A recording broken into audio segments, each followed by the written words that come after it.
Peer Kamil episode 7۔ آپ مجھے اپنے ساتھ لاہور نہیں لے جا سکتے؟ امامہ اندازہ نہیں کر سکی یہ تجویز بھی یا سوال۔ میں کیسے لے جا سکتی ہوں؟ میں تو خود ہاسٹل میں رہتی ہوں، تم کیسے رہو گے وہاں؟ امامہ نے کہا۔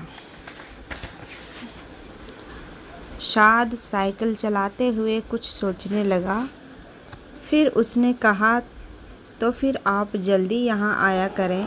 اچھا، جلدی آیا کروں گی، امامہ نے مسکراتے ہوئے کہا۔ تم ایسا کیا کرو کہ مجھ سے فون پر بات کر لیا کرو، میں فون کیا کروں گی تمہیں۔ ہاں یہ ٹھیک ہے۔ شاد کو اس کی تجویز پسند آئی۔ سائیکل کی رفتار میں اضافہ کرتے ہوئے وہ لان کے لمبے چکر کاٹنے لگا۔ امامہ بے دھیانی کے عالم میں اسے دیکھنے لگی۔ وہ اس کا بھائی نہیں تھا۔ 10 سالہ سعد 5 سال پہلے ان کے گھر آیا تھا۔ کہاں سے آیا تھا اس کے بارے میں وہ نہیں جانتی تھی، کیونکہ اسے اس کے بارے میں اس وقت کوئی تجسس نہیں ہوا تھا، مگر کیوں لایا گیا تھا یہ وہ اچھی طرح جانتی تھی۔ سعد اب 10 سال کا تھا اور وہ گھر میں بالکل گھل مل گیا تھا۔ امامہ سے وہ سب سے زیادہ مانوس تھا۔ امامہ کو اس پر اکثر ترس آتا۔ ترس کی وجہ اس کا لاوارث ہونا نہیں تھا، ترس کی وجہ اس کا مستقبل تھا۔ اس کے 2 چچاؤں اور ایک تایا کے گھر میں بھی اس وقت اسی طرح کے گود لیے ہوئے بچے پل رہے تھے۔ وہ ان کے مستقبل پر بھی ترس کھانے پر مجبور تھی۔ فائل ہاتھ میں پکڑے سائیکل پر لان میں گھومتے سعد پر نظریں جمائے وہ کسی گہری سوچ میں ڈوب ہوئی تھی۔ اسے دیکھتے ہوئے وہ اسی طرح کی بہت سی سوچوں میں الجھ جاتی تھی، مگر اس کے پاس کوئی حل نہیں تھا۔ وہ اس کے لیے کچھ بھی نہیں کر سکتی تھی۔ وہ چاروں اس وقت لاہور کے ریڈ لائٹ ایریا میں موجود تھے۔ ان کی عمریں 18-19 سال کے لگ بھگ تھے اور اپنے حلیے سے وہ چاروں اپر کلاس کے لگتے تھے، مگر وہاں پر نہ ان کی عمر کو کوئی نمایاں کر دینے والی چیز تھی، نہ ہی ان کی اپر کلاس سے تعلق رکھنے کی امتیازی خصوصیت، کیونکہ وہاں پر ان سے بھی کم عمر لڑکے آتے تھے اور اپر کلاس اس علاقے کے مستقبل کسٹمرز میں شامل تھی۔ چاروں لڑکے ریڈ لائٹ ایریا کی ٹوٹی ہوئی گلیوں سے گزرتے جا رہے تھے۔ 3 لڑکے آپس میں باتیں کر رہے تھے، جبکہ صرف چوتھا قدرے تجسس اور دلچسپی سے چاروں طرف دیکھ رہا تھا۔ یوں لگ رہا تھا جیسے وہ پہلی بار وہاں آیا تھا اور ان تینوں کے ساتھ تھوڑی دیر بعد ہونے والی اس کی گفتگو سے یہ ظاہر ہو گیا تھا کہ وہ واقعی وہاں پہلی بار آیا تھا۔ گلی کے دونوں اطراف میں کھلے دروازوں پر بناؤ سنگار کیے نیم عریاں کپڑوں میں ملبوس ہم عمر اور ہر شکل کی عورت کھڑی تھی۔ سفید، سانولی، سیاہ، گندی، بہت خوبصورت، درمیانی اور معمولی شکل و صورت والی۔ گلی میں سے ہر شکل اور ہر عمر کا مرد گزر رہا تھا۔ وہ لڑکا وہاں سے گزرتے ہوئے ہر چیز پر غور کر رہا تھا۔ تم یہاں کتنی بار آئے ہو؟ چلتے چلتے اس لڑکے نے اچانک اپنے دائیں طرف چلنے والے لڑکے سے وہ مخاطب کرتے ہوئے کہا۔ وہ لڑکا جواباً ہنسا۔ کتنی بار؟ یہ تو پتہ نہیں، اب تو گنتی بھی بھول چکا ہوں، اکثر آتا ہوں یہاں پر، اس لڑکے نے قدرے فخریہ انداز میں کہا۔ ان عورتوں میں مجھے تو کوئی اٹریکشن محسوس نہیں ہو رہی تھی۔ Nothing special about them، اس نے کندھے اچکاتے ہوئے کہا۔ اگر کہیں رات ہی گزارنی ہو تو کم از کم انوائرمنٹ، ماحول تو اچھا ہو، یہ تو بہت ہی گندی جگہ ہے، اس نے گلی میں موجود گڈھوں اور کوڑے کے ڈھیروں کو دیکھتے ہوئے کچھ ناگواری سے کہا۔ پھر گرل فرینڈز کے ہوتے ہوئے یہاں آنے کی کیا ضرورت ہے، اس نے اس پر اپنی بھویں اچکاتے ہوئے کہا۔ اس جگہ کا اپنا ایک چارم ہے، گرل فرینڈز اور یہاں کی عورتوں کا کوئی مقابلہ نہیں ہے۔ گرل فرینڈز اس طرح کے ڈانس تو نہیں دکھا سکتی جو ابھی کچھ دیر بعد تم دیکھو گے۔ تیسرا لڑکا ہنسا۔ اور پھر پاکستان کی جس بڑی ایکٹریس کا ڈانس دکھانے ہم تمہیں لے جا رہے ہیں وہ تو بس۔ دوسرے لڑکے کی بات کو پہلے لڑکے نے کاٹ دیا۔ اس کا ڈانس تو تم پہلے بھی مجھے دکھا چکے ہو۔ ارے وہ کچھ بھی نہیں تھا، بھائی کی شادی پر ایک مجرا کیا تھا، مگر یہاں پر تو بات ہی کچھ اور ہوتی ہے۔ وہ ایکٹریس تو ایک پوش علاقے میں رہتی ہے، پھر یہاں کیوں آتی ہے؟ پہلے لڑکے نے کچھ غیر مطمئن انداز میں اس سے پوچھا۔ یہ تم آج خود اس سے پوچھ لینا، میں کبھی اس سے اس طرح کے سوال نہیں کرتا۔ دوسرے لڑکے کی بات پر باقی دونوں لڑکے ہنسے، مگر تیسرا لڑکا اسی طرح چبھتی ہوئی نظروں سے اسے دیکھ رہا تھا۔ ان کا سفر بالآخر اس گلی کے آخر میں ایک عمارت کے سامنے ختم ہو گیا۔ عمارت کے نیچے موجود دکان سے تینوں لڑکوں نے موتیے کے بہت سے ہار خریدے اور اپنی کلائیوں میں لپیٹ لیے۔ ایک ہار دوسرے لڑکے نے اس لڑکے کی کلائی میں بھی لپیٹ دیا جو وہاں آنے پر اعتراض کر رہا تھا۔ پھر ان لوگوں نے وہاں سے پان خریدے، تمباکو والا پان۔ دوسرے لڑکے نے اس لڑکے کو بھی دیا جو شاید زندگی میں پہلی بار پان کھا رہا تھا۔ پان کھاتے ہوئے وہ چاروں اس عمارت کی سیڑھیوں پر چڑھنے لگے۔ اوپر پہنچ کر پہلے لڑکے نے ایک بار پھر تنقیدی نظروں سے چاروں طرف دیکھا اور پھر اس کے چہرے پر مطمئن اطمینان کی ایک جھلک نمودار ہوئی۔ وہ جگہ بہت صاف ستھری اور خاصی حد تک آراستہ تھی۔ گاؤں تکیے اور چادریاں بچھی ہوئی تھیں اور باریک پردے لہرا رہے تھے۔ کچھ لوگ پہلے ہی وہاں موجود تھے۔ رقص ابھی شروع نہیں ہوا تھا۔ ایک عورت لپکتی ہوئی ان کی طرف آئی۔ اس کے چہرے پر ایک خوبصورت مصنوعی مسکراہٹ بچھی ہوئی تھی۔ اس نے دوسرے لڑکے کو مخاطب کیا۔ پہلے لڑکے نے غور سے اس عورت کو دیکھا۔ ادھیڑ عمر کی وہ عورت اپنے چہرے پر بے تحاشا میک اپ تھوپے اور بالوں میں موتیے اور گلاب کے گجرے لٹکائے شفون کی ایک چمگادڑتی ہوئی سرخ ساڑی میں ملبوس تھی جس کا بلاؤز اس کے جسم کو چھپانے میں ناکام ہو رہا تھا، مگر وہ جسم کو چھپانے کے لیے پہنا گیا بھی نہیں تھا۔ ان چاروں کو وہ ایک کونے میں لے گئی اور وہاں اس نے انہیں بٹھا دیا۔ پہلے لڑکے نے وہاں بیٹھتے ہی منہ میں موجود پان اس کا گلدان میں تھوک دیا جو ان کے قریب موجود تھا۔ کیونکہ پان منہ میں ہوتے ہوئے اس سے بات کرنا مشکل ہو رہا تھا، پان کا ذائقہ بھی اس کے لیے کچھ زیادہ خوشگوار نہیں تھا۔ تینوں لڑکے وہاں بیٹھے مدھم آواز میں باتیں کرنے لگ گئے، جبکہ پہلا لڑکا اسے ہال کے چاروں طرف موجود گاؤں تکیوں سے ٹیک لگائے ہوئے لوگوں کو دیکھتا رہا، جن میں سے کچھ اپنے سامنے شراب کی بوتلیں اور نوٹوں کی گڈیاں رکھے بیٹھے تھے۔ ان میں سے اکثر سفید لٹھے کے کلف لگے کپڑوں میں ملبوس تھیں۔ اس نے عید کے اجتماعات کے علاوہ آج پہلی بار کسی اور جگہ پر سفید لباس پہننے والوں کا اتنا بڑا اجتماع دیکھا تھا۔ خود وہ اپنے ساتھیوں کی طرح سیاہ جینس اور اسی رنگ کی آدھے بازوؤں والی ٹی شرٹ میں ملبوس تھا۔ ان کی عمر کے کچھ اور لڑکے بھی وہاں انہی کی طرح جینس اور ٹی شرٹ میں ملبوس تھے۔ تھوڑی دیر بعد ایک عورت اسی طرح کے چیختے چنگھاڑتے رنگوں والے کپڑوں میں ملبوس وہاں آ کر ہال کے درمیان میں بیٹھ کر ایک غزل سنانے لگی تھی۔ اس کے ساتھ کچھ سانزے بھی تھے۔ دو غزلیں سنانے اور اپنے اوپر اچھالے جانے والے کچھ نوٹ اٹھا کر وہ خاصی خوشی اور مطمئن واپس چلی گئی، اور اس کے جانے کے فوراً بعد فلم انڈسٹری کی وہ ایک ایکٹریس ہال میں داخل ہوئی اور ہال میں موجود ہر مرد کی نظر اس سے جیسے چپک کر رہ گئی تھی۔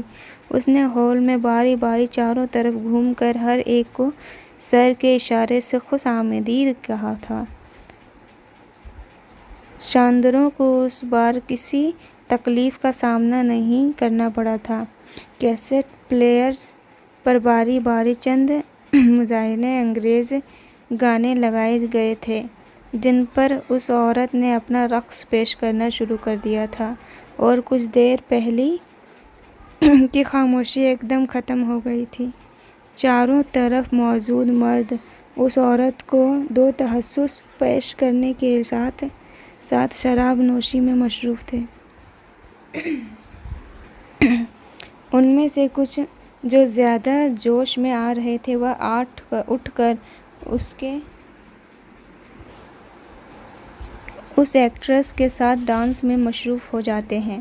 ہال میں داخل شخص جو اپنی جگہ پر کسی حرکت کے بغیر بے تاثیر چہرے کے ساتھ بیٹھا تھا وہ وہی لڑکا تھا، مگر اس کے باوجود یہ اندازہ لگانا مشکل نہیں تھا کہ وہ اس ایکٹریس کے رقص سے خاصا محظوظ نہیں ہو رہا تھا۔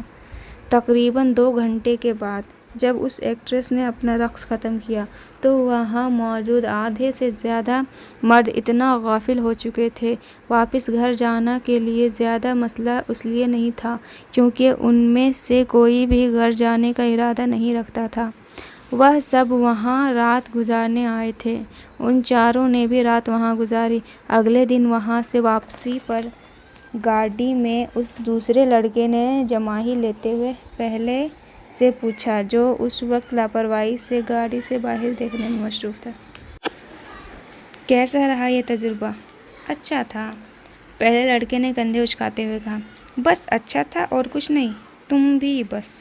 اس نے قدرے ناراضگی کے عالم میں بات ادھوری چھوڑ دی۔ کبھی کبھار جانے کے لیے اچھی جگہ ہے، اس کے علاوہ اور کیا کہہ سکتا ہوں؟ مگر سم تھنگ اسپیشل والی کوئی بات نہیں ہے۔ میری گرل فرینڈ اس لڑکے سے بہترین ہے، اس لڑکی سے بہتر ہے جس کے ساتھ میں نے رات گزاری ہے، اس لڑکے نے دو ٹوک انداز میں کہا۔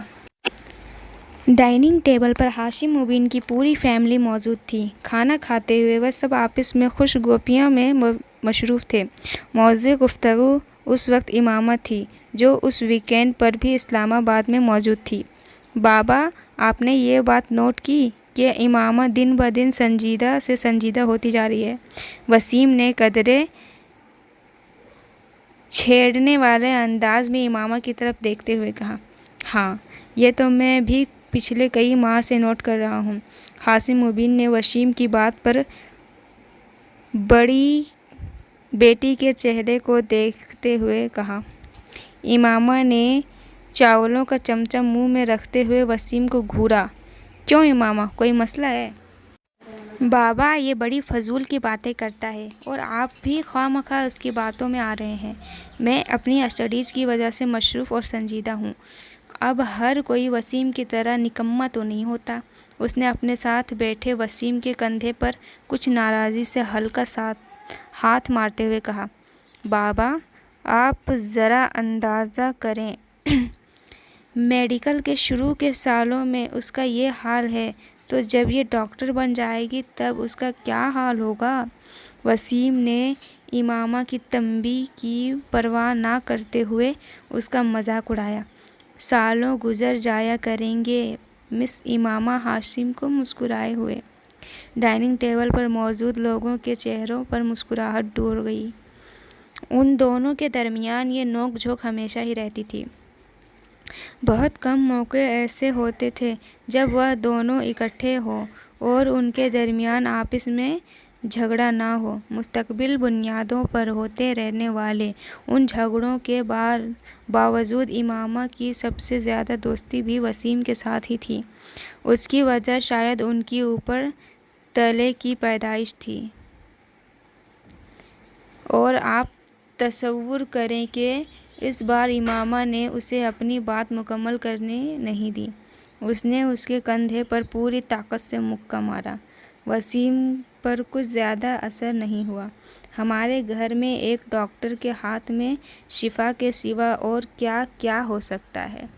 آپ اس کا مظاہرہ دیکھ رہے ہیں۔ اس سے آپ یہ اندازہ لگا سکتے ہیں کہ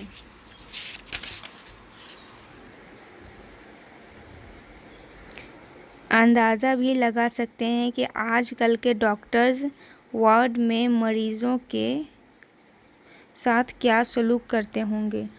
ملک میں بڑھتی ہوئی شرعی اموات کی ایک وجہ۔ بابا، اس کو منع کریں، امامہ نے بالآخر ہتھیار ڈالتے ہوئے کہا۔ وسیم، ہاشم مبین نے اپنی مسکراہٹ ضبط کرتے ہوئے وسیم کو جھٹکا۔ وہ بڑی سعادت مندی سے فوراً خاموش ہو گیا۔ اس نے پورے لفافے کو گرائنڈر میں خالی کر دیا اور پھر اسے بند کر کے جلا دیا۔ خانسامہ اسی وقت اندر آیا۔ چھوٹے صاحب، لائیں میں آپ کی مدد کر دوں۔ وہ اس کی طرف بڑھا مگر اس نے ہاتھ کے اشارے سے اسے روک دیا۔ نہیں، میں خود کر لیتا ہوں، تم مجھے دودھ کا ایک گلاس دے دو، اس نے گرائنڈر آف کرتے ہوئے کہا۔ خانسامہ ایک گلاس میں دودھ لے کر اس کے پاس چلا آیا۔ دودھ کے آدھے گلاس میں اس نے گرائنڈر میں موجود تمام پاؤڈر ڈال دیا اور ایک چمچہ سے اچھی طرح ہلانے لگا، پھر ایک ہی سانس میں وہ دودھ پی گیا۔ کھانے میں آج کیا پکایا ہے تم نے؟ اس نے خانسامہ سے پوچھا۔ خانسامہ نے کچھ ڈشز گنوائی شروع کر دی۔ اس کے چہرے پر کچھ ناگواری ابھری۔ میں کھانا نہیں کھاؤں گا، سونے جا رہا ہوں، مجھے ڈسٹرب مت کرنا، اس نے سختی سے کہا اور کچن سے نکل گیا۔ پیروں میں پہنی ہوئی باٹا کی چپل کو وہ فرش پر تقریباً گھسیٹ رہا تھا۔ اس کی شیو بڑھی ہوئی تھی اور آنکھیں سرخ تھیں۔ شرٹ کے چند ایک کے سوا سارے ہی بٹن کھلے ہوئے تھے۔ اپنے کمرے میں جا کر اس نے دروازے کو لاک کر لیا اور وہاں موجود جہازی سائز کے میوزک سسٹم کی طرف گیا اور کمر میں بولٹن کا "when a man loves a woman" بلند آواز میں بجنے لگا۔ وہ ریموٹ لے کر اپنے بیڈ پر آ گیا اور اوندھے منہ بے ترتیبی کے عالم میں لیٹ گیا۔ اس کا ریموٹ والا بایاں ہاتھ بیڈ سے نیچے لٹک رہا تھا اور مسلسل ہل رہا تھا۔ اس کے دونوں پاؤں بھی میوزک کے ساتھ گردش میں تھے۔ کمرے میں بیڈ اور اس کے اپنے حلیے کے علاوہ ہر چیز اپنی جگہ پر تھی۔ کہیں پر کچھ بھی بے ترتیبی نہیں تھا، کہیں پر گرد کا ایک ذرہ تک نظر نہیں آ رہا تھا۔ میوزک سسٹم کے پاس موجود وہ دیواری شیلف میں تمام آڈیو اور ویڈیو کیسٹس پڑے تھے، اچھے طریقے سے لگی ہوئی تھی۔ ایک دوسری دیوار میں موجود ریکس پر کتابوں کی ایک بڑی تعداد موجود تھی۔ کونے میں پڑی ہوئی کمپیوٹر ٹیبل سے عیاں تھا کہ اسے استعمال کرنے والا بہت آرگنائزڈ ہے۔ کمرے کی مختلف دیواروں پر ہالی دووڈ کی ایکٹریس اور وہاں کے بینڈز کے پوسٹرز لگے تھے۔ باتھ روم کے دروازے اور کمرے کی کھڑکیوں کے شیشوں کو پلے بوائے میگزینز کی کاٹی گئی کچھ ماڈلز کی نیوڈ تصویروں سے سجایا گیا تھا۔ کمرے میں پہلی بار داخل ہونے والا دروازہ کھولتے ہی بہت بری طرح چونکتا کیونکہ بالکل سامنے کھڑکیوں کے شیشوں پر موجود تصویریں چند لمحوں کے لیے دیکھنے والوں کو تصویریں نہیں بلکہ اصل لڑکیاں نظر آتی تھیں۔ ان تصویروں کو وہاں لگاتے ہوئے ترتیب کا خاصا خیال رکھا گیا تھا۔ میوزک سسٹم جس دیوار کے ساتھ موجود تھا اسی دیوار کے ایک کونے میں دیوار پر ایک الیکٹرک گٹار لٹکایا گیا تھا اور اسی کونے میں ایک کی بورڈ بھی اسٹینڈ پر رکھا ہوا تھا۔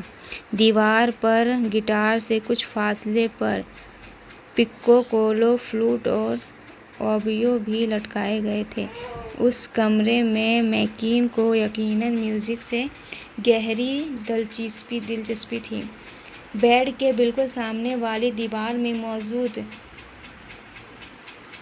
کیبنٹ میں ٹی وی کو یقیناً موجود تھا اور اسی کیبنٹ کے مختلف خانوں میں مختلف ٹرافیز اور شیلفز پڑی ہوئی تھیں۔ کمرے کا چوتھا کونا بھی خالی نہیں تھا۔ وہاں دیوار پر مختلف ریکس لٹکے ہوئے تھے۔ ان میں سے ایک ٹینس کا تھا اور دوسرا اسکواش کے۔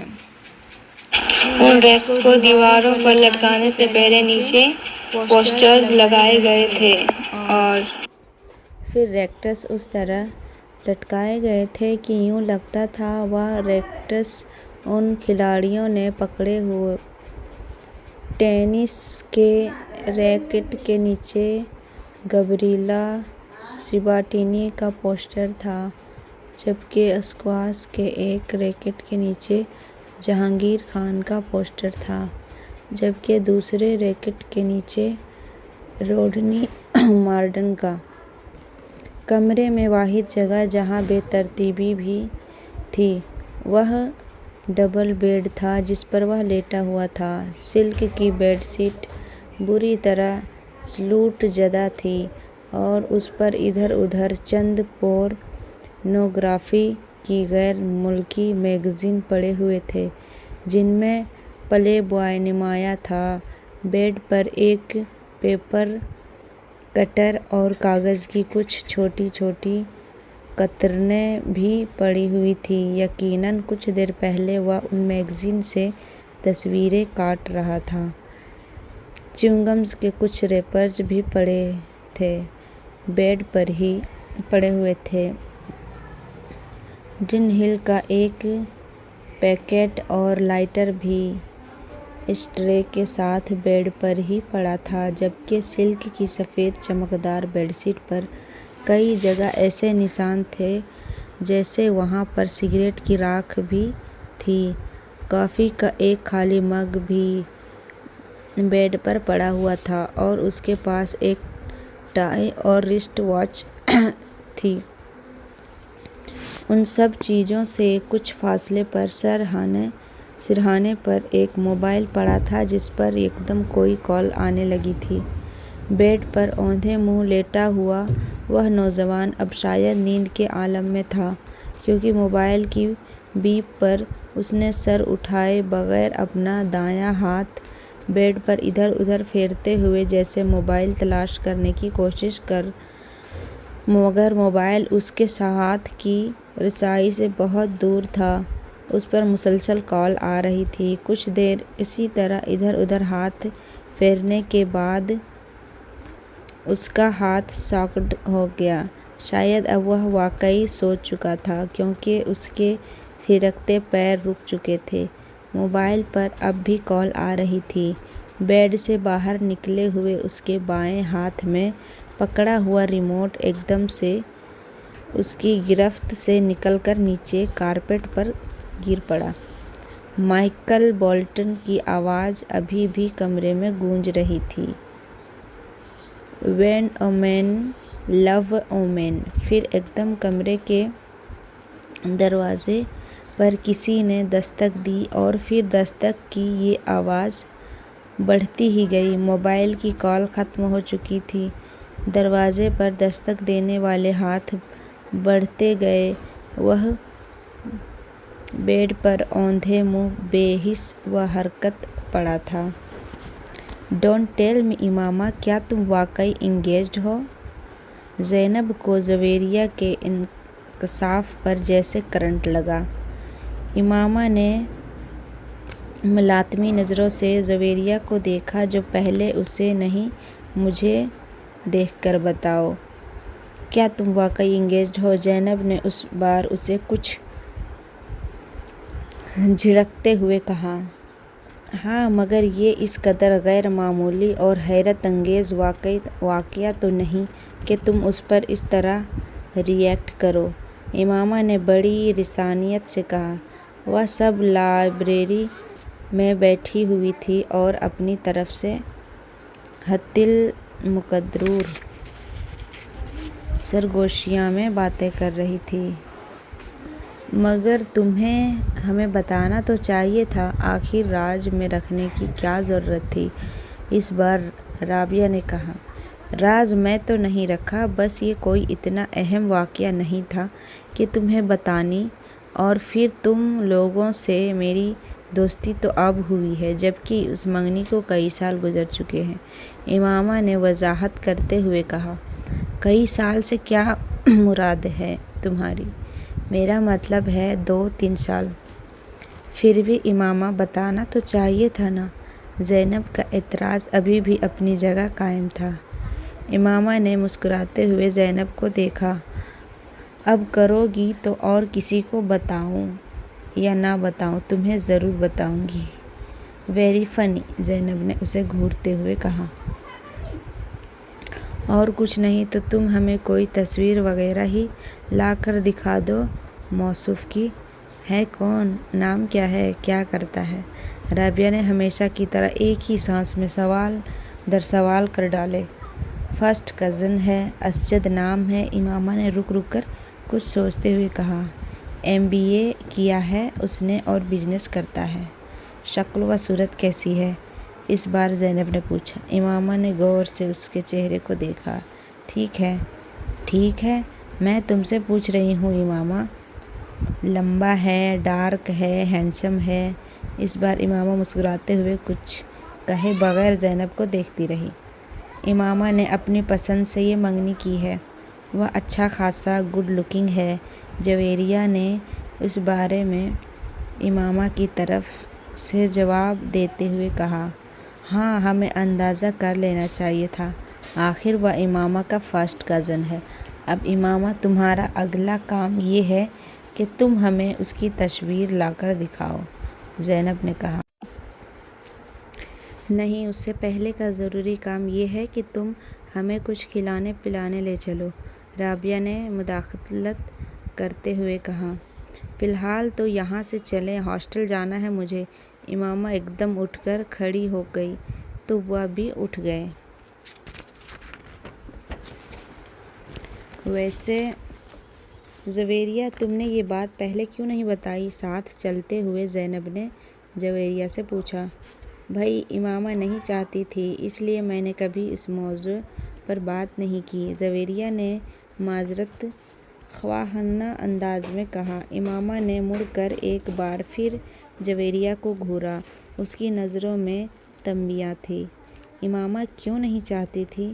میری منگنی ہوئی ہوتی تو میں تو شور مچاتی ہر جگہ، وہ بھی اس صورت میں جب یہ میری اپنی مرضی سے ہوتی، زینب نے بلند آواز میں کہا۔ امامہ نے اس بار کسی رد عمل کا اظہار نہیں کیا۔ آپ کا بیٹا آبادی کے اس 2.5% حصے میں شامل ہے جو 150 سے زیادہ کا IQ لیول رکھتے ہیں۔ اس IQ لیول کے ساتھ وہ جو کچھ کر رہا ہے غیر معمولی صحیح مگر غیر متوقع نہیں ہے۔ اس غیر ملکی اسکول میں سالار کو جاتے ہوئے ابھی صرف 1 ہفتہ ہوا تھا جب سکندر عثمان اور ان کی بیوی کو وہاں بلوایا گیا تھا۔ اسکول کے سائیکالوجسٹ نے انہیں سالار سکندر کے مختلف IQ ٹیسٹ کے بارے میں بتایا تھا جس میں اس کی پرفارمنس نے اس کے ٹیچرز اور سائیکالوجسٹ کو حیران کر دیا تھا۔ اس اسکول میں وہ 150 کا IQ لیول والا پہلا اور واحد بچہ تھا اور چند ہی دنوں میں وہ وہاں سب کو توجہ کا مرکز بن گیا تھا۔ سکندر عثمان اور ان کی بیوی سے ملاقات کے درمیان سائیکالوجسٹ کو اس کے بچپن کے بارے میں کچھ اور کھوج لگانے کا موقع ملا۔ وہ کافی دلچسپ سے سالار کے کیس کو اسٹڈی کر رہا تھا اور دلچسپی کی یہ نوعیت پروفیشنل نہیں ذاتی تھی۔ اپنے کیریئر میں وہ پہلی بار اس آئی کیو کے بچے کا سامنا کر رہا تھا۔ سکندر عثمان کو آج بھی وہ دن اچھی طرح یاد تھا۔ سالار اس وقت صرف 2 سال کا تھا اور غیر معمولی طور پر وہ اس عمر میں ایک عام بچے کی نسبت زیادہ صاف لہجے میں باتیں کرتا تھا اور باتوں کی نبوت ایسی ہوتی تھی کہ وہ اور ان کی بیوی اکثر حیران ہوتے۔ ایک دن جب وہ اپنے بھائی سے فون پر بات کرنے کے لیے فون کر رہے تھے تو سالار ان کے پاس کھڑا تھا۔ وہ اس وقت ٹی وی لاؤنج میں بیٹھے تھے اور فون پر باتیں کرنے کے ساتھ ساتھ ٹی وی بھی دیکھ رہے تھے۔ کچھ دیر بعد انہوں نے فون رکھ دیا۔ ریسیور رکھنے کے بعد انہوں نے سالار کو فون کا ریسیور اٹھاتے ہوئے دیکھا۔ ہیلو انکل، میں سالار ہوں، وہ کہہ رہا تھا۔ انہوں نے چونک کر اسے دیکھا۔ وہ اطمینان سے ریسیور کان سے لگائے کسی سے باتوں میں مصروف تھا۔ میں ٹھیک ہوں، آپ کیسے ہو؟ سکندر نے حیرت سے اسے دیکھا۔ پہلے ان کے ذہن میں یہی آیا کہ وہ جھوٹ موٹ فون پر باتیں کر رہا ہے۔ پاپا میرے پاس بیٹھے ٹی وی دیکھ رہے ہیں۔ نہیں، انہوں نے فون نہیں کیا، میں نے خود کیا ہے۔ وہ اس کے اگلے جملے پر چونکے۔ سالار کس سے باتیں کر رہے ہو؟ سکندر نے پوچھا۔ انکل شاہنواز سے، سالار نے سکندر کو جواب دیا۔ انہوں نے ہاتھ بڑھا کر ریسیور اس سے لے لیا۔ ان کا خیال تھا کہ اس نے غلطی سے کوئی نمبر ملا لیا ہوگا یا پھر نمبر کو ری ڈائل کر دیا ہوگا۔ انہوں نے کان سے ریسیور لگایا۔ دوسری طرف ان کے بھائی ہی تھے۔ یہ سالار نے نمبر ڈائل کیا ہے، انہوں نے معذرت کرتے ہوئے اپنے بھائی سے کہا۔ سالار نے کیسے ڈائل کیا؟ وہ تو اب بہت چھوٹا ہے، ان کے بھائی نے دوسری طرف کچھ حیرانی سے پوچھا۔ میرا خیال ہے اس نے آپ کا نمبر ری ڈائل کر دیا ہے، اتفاق سے ہاتھ لگ گیا ہوگا۔ ہاتھ مار رہا تھا سیٹ پر۔ انہوں نے فون بند کر دیا اور ریسیور نیچے رکھ دیا۔ سالار جو خاموشی کے ساتھ ان کی گفتگو سننے میں مصروف تھا، ریسیور کے نیچے رکھتے ہی اس نے ایک بار پھر ریسیور اٹھا لیا۔ اس بار سکندر عثمان اسے دیکھنے لگا۔ وہ بالکل کسی میچور آدمی کی طرح ایک بار پھر شاہنواز کا نمبر ڈائل کر رہا تھا اور بڑی روانی کے ساتھ وہ ایک لمحہ کے لیے دم بخود رہ گئے۔ 2 سال کے بچے سے انہیں یہ توقع نہیں تھا۔ انہوں نے ہاتھ بڑھا کر کریڈل دبا دیا۔ سالار، تمہیں شاہنواز کا نمبر معلوم ہے؟ انہوں نے حیرانی سے اس جھٹکے سے سنبھلتے ہوئے کہا۔ ہاں، بڑے اطمینان سے جواب دیا گیا۔ کیا نمبر ہے؟ اس نے بھی روانی کے ساتھ وہ نمبر دہرا دیا۔ وہ اس کا چہرہ دیکھنے لگے۔ انہیں اندازہ نہیں تھا کہ وہ گنتی کے اعداد سے واقف ہو۔ سالار نے کہا، ہاں۔